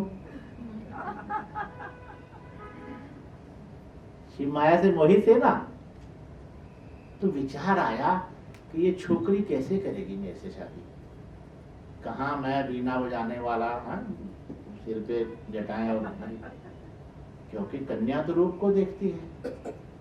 कन्या वरते रूपम माता वित्तम पिता कुलम बांधवा कुलम इशंते मिष्ठाने इतरम जना।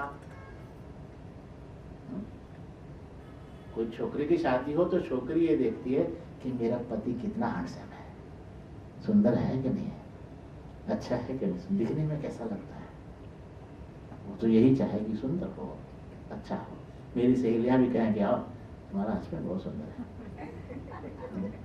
लड़की की तो इच्छा होती है कन्या बड़े थे रूपम, और माता सोचती है पैसे वाला घर होना चाहिए। क्या कितना अच्छा फ्लैट हो मुंबई में, अच्छा बिजनेस हो, ऑफिस हो, अच्छा घर बार हो। माँ ये सोचेगी। पिता सोचेगा कि पिता श्रुतम, लड़का पढ़ा लिखा होना चाहिए, समझदार होना चाहिए, कमाई वाई तो अपने आप कर लेगा। और बंधु लोग सोचते हैं कि कुल अच्छा होना चाहिए, और मिष्ठान इतरम जना, और बराती लोग ये देखते हैं कि खाना कैसा बना है, राजभोग है कि नहीं है, गुलाब जामुन है कि नहीं है, खाने में क्या क्या बना है। मिष्ठान इतरम जना। तो नारद जी ने सोचा कि कन्या तो रूप को देखती है, तो रूप कहाँ से मिलेगा, कौन से ब्यूटी पार्लर में जाऊं।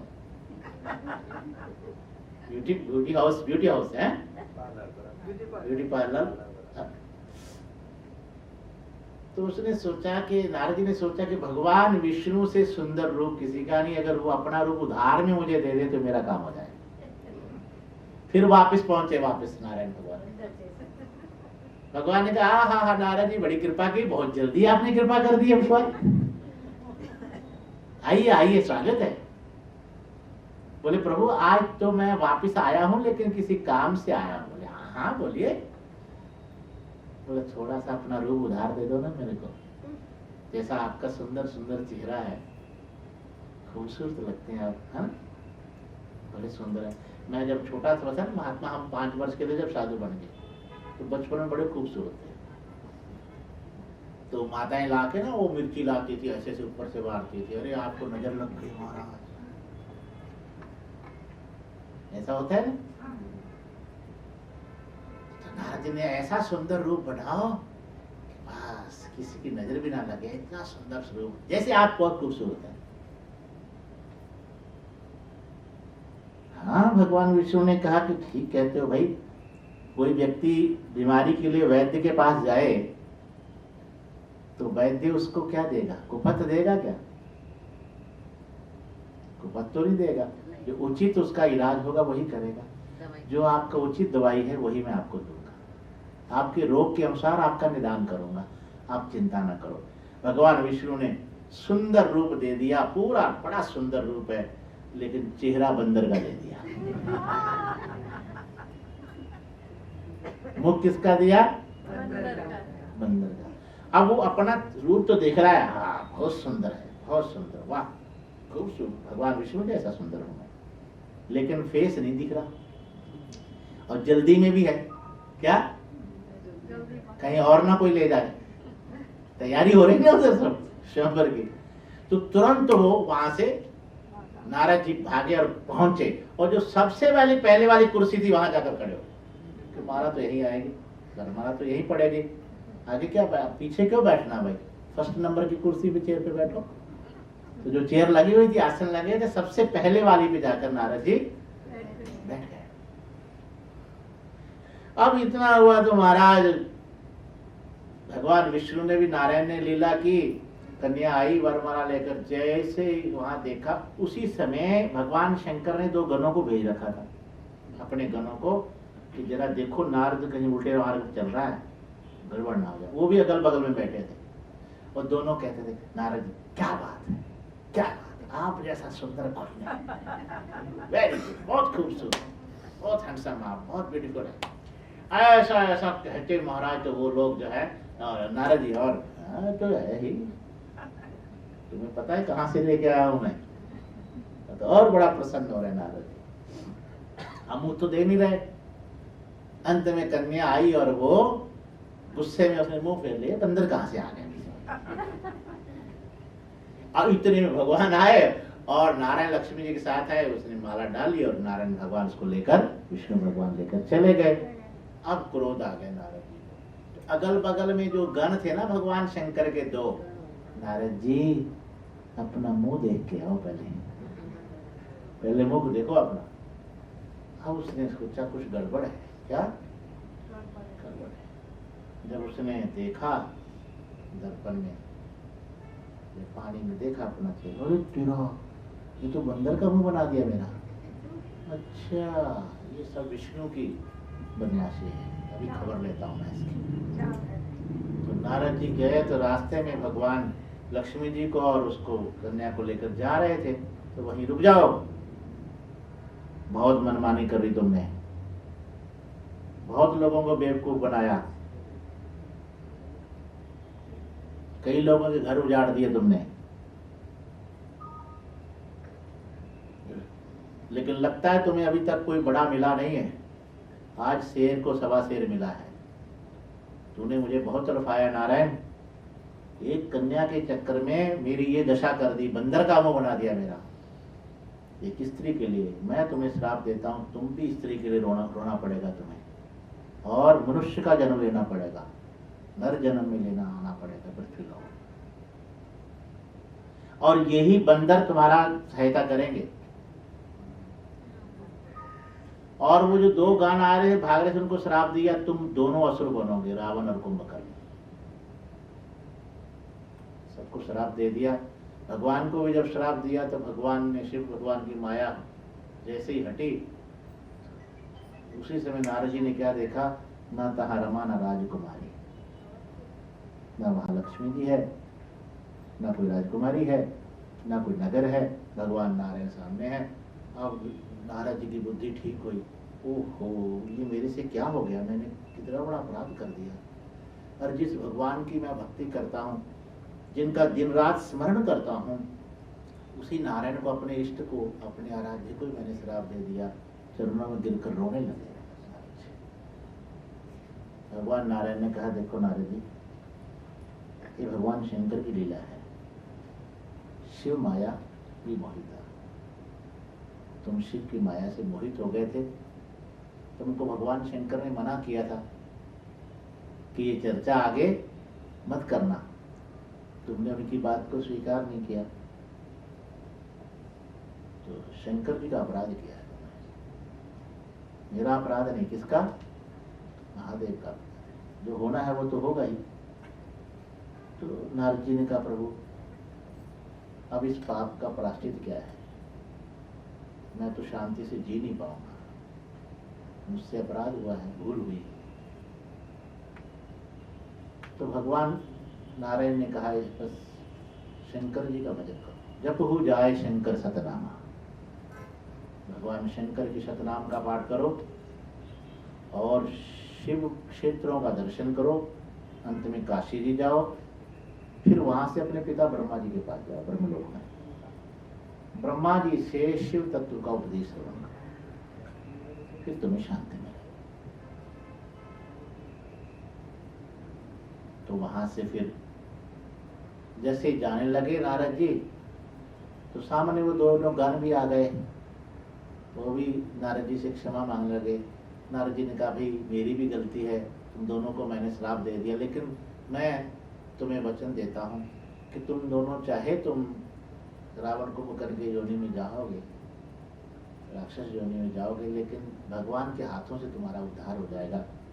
भगवान नारायण स्वयं तुम्हारा उद्धार करेंगे, चिंता ना करो। नारद जी वहां से फिर तीर्थों पर गए। जितने भी शिव क्षेत्र हैं, शिव क्षेत्रों का दर्शन किया। दर्शन करते करते आनंदवन काशी, जो सप्तपुरियों में सबसे श्रेष्ठ, अयोध्या, मथुरा, माया, काशी, कांची, अवंतिका, पुरी, द्वारावती चैव सप्तेते मोक्षदायी कहा। ये 7 पुरियां जो है ना, ये मोक्ष देने वाली हैं, उसमें से काशी सबसे श्रेष्ठ है। भगवान शंकर की नगरी है। महाप्रलय में भी भगवान शंकर अपने त्रिशूल पर उसको धारण करके रखते हैं। प्रलय में भी नष्ट नहीं होती काशी। काशी वो स्थान है जहां ज्ञान का प्रकाश होता है। काश्यते प्रकाशते ज्ञानम, ज्ञान का केंद्र है काशी। तो काशी में भगवान विश्वनाथ का दर्शन किया उन्होंने। नारद जी ने महादेव का दर्शन किया। काशी से सीधा ब्रह्मा जी के पास पहुंच गया, ब्रह्मलोक में। ब्रह्मा जी से जाकर उन्होंने पहले क्षमा मांगी और तो पूरी बात बताई। फिर कहा कि पिताजी, अब आप ही मुझे उपदेश करें, मैं आपसे शिव कथा सुनना चाहता हूँ। मुझे शिव तत्व का उपदेश करें। ये बताएं कि वो ज्योतिर्मय, निष्कल, निर्गुण, निराकार भगवान शिव सगुण साकार कैसे बने, पार्वती कैसे आई, सृष्टि की रचना कैसे हुई, आपका जन्म कैसे हुआ, ये संपूर्ण कथा मैं आपसे जानना चाहता हूँ। ऐसे ये सब प्रश्न नारद जी ने ब्रह्मा जी से किए। तो ब्रह्मा जी फिर वो नारद जी को उपदेश करते हैं शिव तत्व का। ब्रह्मा जी बताते हैं कि बेटा नारद, तुम भाग्यशाली हो, तो तुम्हारे मन में भगवान शिव कथा श्रवण करने की इच्छा जागृत हुई है। जिस समय ये सृष्टि नहीं थी, सृष्टि से पूर्व, इस समय कुछ भी नहीं था। जैसे महाप्रलय हो जाती, तो महाप्रलय के बाद पुनः ईश्वर सृष्टि की रचना करते हैं, चाहे वो काल्पनिक ही है। हमारे यहाँ वेदांत में एक बहुत अच्छी बात कही कि जो 3 प्रकार की सत्ता है, व्यवहारिक सत्ता, प्रातिभाषिक सत्ता और परमार्थिक सत्ता। परमार्थ में तो कुछ भी नहीं, सृष्टि है ही नहीं, लेकिन व्यवहार काल में रहेगी। क्या व्यवहार काल में तो रहेंगे क्या नहीं?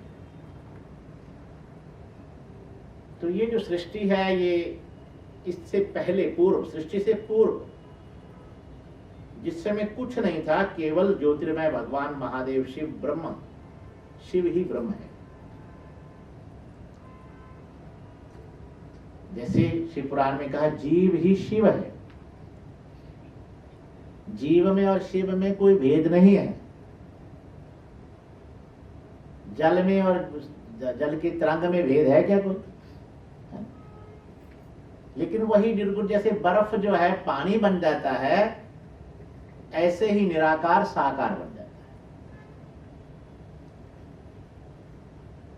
तो भगवान शिव जो है, सदा शिव ब्रह्म जो है, परम शिव,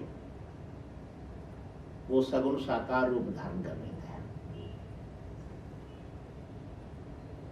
फिर वो एक अमृत लेकर अपने वाम भाग पर, यहाँ वाम अंग में, उस अमृत का श्राप करते हैं, जिससे पार्वती, मां भगवती, अष्टभुजा जगदम्बा भवानी प्रकट हो गई।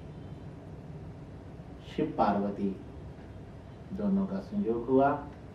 रहने के लिए भगवान महादेव ने फिर काशी को सबसे पहले आनंदवन कहते हैं। जैसे वृंदावन और आनंदवन 2 वन है ना, महादेव का आनंदवन, श्री कृष्ण का वृंदावन। और अभिमुक्त क्षेत्र भी बोलते हैं। भगवान शंकर से अलग नहीं होता जीव। काशी, काशी की बड़ी महिमा है। आगे आप और भी काशी की महिमा सुनेंगे। तो जब काशी में महादेव और पार्वती रह रहे थे, निवास कर रहे थे, तो एक दिन महादेव के मन में विचार आया कि किसी और प्राणी को हम उत्पन्न करें और जो कि इस नगर की रक्षा करे और हम अपना आनंद विहार करें। तब भगवान ने अमृत लेकर वाम अंग पे स्रवित किया तो नारायण भगवान प्रकट हो, विष्णु। उनके शरीर से जल की धाराएं निकलने लगी और उसी में कमल का फूल पैदा हुआ। फिर ब्रह्मा जी को उठाकर महादेव ने उसमें रख दिया। ब्रह्मा जी आ गए, दोनों में विवाद हुआ। महादेव अग्नि में स्तंभ के रूप में प्रकट हुए, फिर शंकर जी ने प्रकट होकर अपनी महिमा बताई। फिर दोनों को कहा, नारायण और ब्रह्मा जी को, कि देखो भाई, आपकी रचना मैंने की है, हे नारायण, आपकी पूजा, आपकी महिमा मेरे समान ही होगी। आप सृष्टि का पालन करेंगे और ब्रह्मा जी आप रचना करेंगे। आप लोगों में मेरे में कोई भेद नहीं होगा।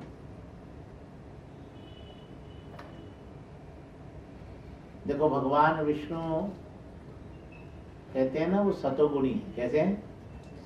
सतोगुणी, क्योंकि पालन करते हैं ना। पालना करने के लिए, रक्षा करने के लिए सतोगुण की आवश्यकता पड़ती है और सृष्टि करने के लिए रजोगुण चाहिए। तो ब्रह्मा जी कैसे हैं? रजोगुणी है। कैसे हैं? रजोगुणी। और लय करने के लिए तमो। तो भगवान शंकर ने कहा, मेरा अंश से पैदा होगा रुद्र, वो लय करेगा। रुद्र तमोगुणी। अच्छा, एक मजे की बात और देखिए, सतोगुणी का जो वर्ण होता है वो श्वेत वर्ण। कैसा? सफेद, शुक्ल, श्वेत। रजोगुणी लाल और तमोगुणी काला, श्याम वर्ण। तो सत्वगुणी भगवान विष्णु का कैसा स्वरूप है? श्वेत है कि श्याम है? कैसा होना चाहिए? और है कैसा? और महादेव कर्पूर गौरम करुणावतारम, कैसा है? कर्पूर गौरम, कैसा वर्ण है? गोरा वर्ण है, सफेद। और होना कैसा चाहिए? ये कैसे गड़बड़ हो गई? तो कहा, देखो, ये गड़बड़ ऐसे हुई कि भगवान विष्णु हर समय शंकर जी का ध्यान करते रहते हैं और शंकर जी विष्णु का ध्यान करते रहते हैं। विष्णु भगवान शंकर का ध्यान करते करते उनके वर्ण वाले हो गए, श्याम वर्ण वाले, और भगवान शंकर विष्णु का ध्यान करते करते उनके वर्ण वाले हो गए, श्वेत वर्ण।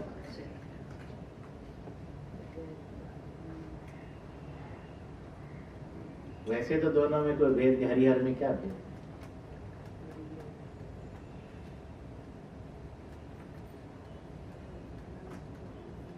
तो भगवान शंकर ने कहा, मेरे अंश से ये रुद्र होगा। आप तीनों के लिए 3 पत्नियां होंगी।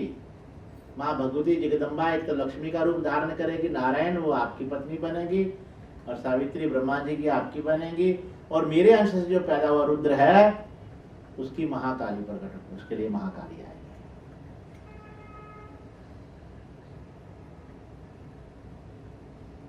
वो काल और वो महाकाल, और वो महाकाली। शंकर जी महाकाल और भगवती महाकाल।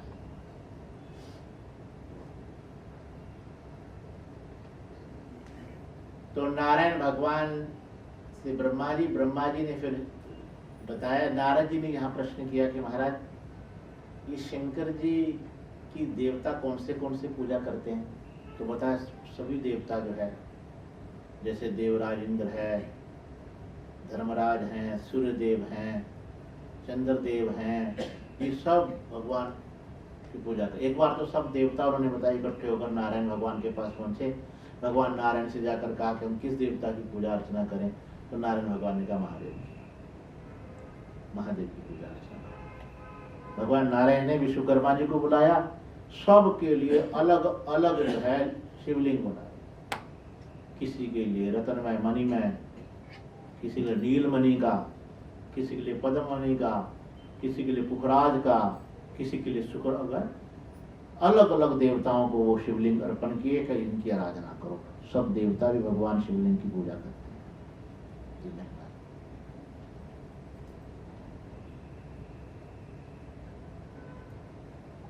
और महादेव कालाधिपति, काल के काल, महाकाल। मार्कंडेय एक ऋषि हुए, मार्कंडेय। उनकी 12 वर्ष की अवस्था निश्चित थी। आयु कितनी? क्योंकि आयु तो सबकी निश्चित है ना, एक भी श्वास अधिक नहीं लेंगे, जो निश्चित है उतने ही लेंगे। तो 12 वर्ष की आयु उनकी निश्चित थी। तो मार्कंडेय जी ने सोचा कि भाई अब जाना तो है ही, तो क्यों ना महादेव की कृपा हो जाए। महादेव की दिन रात भगवान महादेव की उपासना करते रहते, शिवलिंग सामने बैठे, पूजा अर्चना और अभिषेक चलता रहता है। नमः शिवाय, नमः शिवाय, पंचाक्षर मंत्र जप चल रहा है, महामृत्युंजय का जप चल रहा है। ओम त्र्यंबकम यजामहे सुगंधिं पुष्टिवर्धनम उर्वारुकमिव बन्धनात् मृत्योर्मुक्षीय। जैसे खरबूजा होता है ना, डंडे से अलग हो जाता है, पकने के बाद जीव मृत्यु से अलग हो जाता है, लेकिन महादेव से अलग नहीं होता, अमृत से अलग नहीं होता। महामृत्युंजय का जप करने लगे। महामृत्युंजय का जप करते करते करते 12 वर्ष जब पूरे हो गए, यमराज आ गए। यमराजा के सामने खड़े हो गए, चल भाई। जैसे यम फांस फेंका तो मार्कंडेय जी ने कहा, यमराज समय तो निश्चित है, मैं थोड़ा सा समय आपसे कह रहा हूँ, कुछ क्षण और रुक जाइए। मेरी पूजा जो अभिषेक, नित्य का अभिषेक मैं करता हूँ, रुद्राभिषेक करता हूँ, थोड़ा समय बाकी रह गया, पूरा हो जाए। यमराज ने कहा, देखो भाई मेरा समय निश्चित है, सेकंड की सुई भी इधर से उधर नहीं होगी। क्या तुमको चलने लेने के लिए आया हूं, चलो उठो। अब वो शंकर जी की पिंडी को उन्होंने ऐसे पकड़ लिया कि महादेव क्या आप इतना भी कृपा नहीं करेंगे कि मैं आपका नित्य नियम आपका पूरा न कर पाऊं? आप मेरे सर्वस्व हैं, आराध्य हैं, उपास्य हैं। एक एक क्षण मेरा आपकी स्मृति में बीतता है, एक एक क्षण मैं आपका ही समर्पण करता हूं, आपसे अलग मेरा मन कभी होता ही नहीं। तो फिर ये कैसे है? बस इतना कहते ही महाकाल वहां प्रकट हो, त्रिशूल लेकर शंकर जी प्रकट। यमराज की तरफ त्रिशूल कर दिया, हे यमराज वापस लौट जाओ, इसको नहीं ले जा सकते। इसने महामृत्युंजय का जब किया है और मैं महामृत्युंजय हूं। महाकाल, क्या तुम काल हो तो मैं, इसकी रक्षा मैं कर रहा हूं। यमराज ने कहा, महाराज आपने ही तो नियम बनाया है। बोले, नियम तो बनाया है, लेकिन आज के बाद याद रखना, जो मेरा भक्त होगा, जो मेरा उपासक होगा, जिसकी जिह्वा पर मेरा नाम होगा, शिव नाम होगा, जिसने भस्म को धारण किया होगा, रुद्राक्ष धारण किया होगा, उसको कभी भी तुम यमलोक लेकर मत जाना। ऐसा भगवान शंकर ने कहा। तो ऐसे महादेव हैं। मार्कंडेय को आशीर्वाद दे दिया, मार्कंडेय तुम दीर्घायु हो जाओगे, चिरंजीवी हो जाओगे। इसलिए आज जो 8 चिरंजीवी हैं, अश्वत्थामा, बलिर्व्यास, हनुमान, विभीषण, कृपाचार्य, परशुराम, सप्तेते अष्टमः अष्टावक्र, मार्कंडेयश्च, अष्टमम मार्कंडेयश्च। 8वां कौन है? ये 8 चिरंजीवी। चिरंजीवी माने बहुत दीर्घायु वाले, दीर्घायु। मार्कंडेय जी पुराणों के आचार्य भी बना दिया, दीर्घायु बना दिया। तो आगे की फिर यहाँ प्रश्न किया कि ब्रह्मा जी आपने सृष्टि फिर कैसे की, और हम ये भी सुनना चाहते हैं कि कुबेर के ऊपर भगवान शंकर की कैसे कृपा हुई, धनपति कुबेर। हाँ? तो कथा सुनना चाहते हैं ना? हमारे यहाँ गुजरात में जो आश्रम है, उसके वहां से 5 किलोमीटर दूर कुबेर भंडारी का मंदिर है, बड़ा प्राचीन है और बड़ी दुनिया जाती है। तो धन सबको चाहिए, और किसी मंदिर में कुबेर भंडारी में जो दर्शन करने जाए, देवताओं के खजानची हैं, धन के क्या है वो हाँ तो बोला हमको भी थोड़ा मिल जाएगा, इसलिए सब लोग जाते हैं वहाँ। देवताओं को खजांची है ना धन के। तो कल यहाँ से आरंभ करेंगे कि कुबेर के ऊपर कैसी कृपा हुई, और सती का फिर चरित्र भी सुनेंगे, कल आप श्रवण करेंगे। भाग्यशाली हैं हम लोग, इतनी बारिश में भी आप लोग आते हो, इतनी भयंकर बारिश हो, फिर मैं तो सोचता हूँ बहुत अच्छी बात है। हमारे देखो प्रकाश भाई भी बेचारे ऑफिस से भाग कर आते हैं, दौड़ कर आते हैं, छोड़ छाड़ के। तो आप सब भाग्यशाली हैं